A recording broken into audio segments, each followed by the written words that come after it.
அல்ஹம்துலில்லாஹ், அரஃபாவுடைய தினம் லைலத்துல் கத்ருடைய இரவு.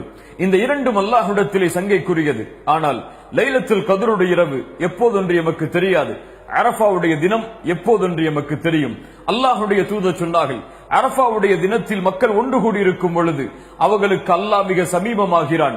அங்கே இருக்கக்கூடிய மலக்குகளை பார்த்து அல்லாஹ் பெருமையோடு கேட்கிறான், இங்கே ஒன்று கூடி இருக்கக்கூடிய மக்கள் எதை நாட்டமாக கொண்டு, எதை நோக்கமாக கொண்டு ஒன்று கூடி இருக்கிறார்கள் என்று. மேலும் அந்த மலக்குகளை சாட்சியாக வைத்து அல்லாஹ் கூறுவான், இன்றைய தினம் இங்கே ஒன்று கூடி இருக்கக்கூடிய எல்லோருடைய பாவங்களையும் நான் மன்னித்து விட்டேன் என்று. சுப்ஹானல்லாஹ். மேலும் உங்களுக்கு தெரியுமா, இன்றைய தினம்தான், அரஃபாவுடைய தினத்தில்தான் அல்லாஹ் ரப்புல் ஆலமீன் எம்முடைய தூதருக்கு கொடுத்த இந்த மார்க்கத்தை முழுமைப்படுத்தினான்.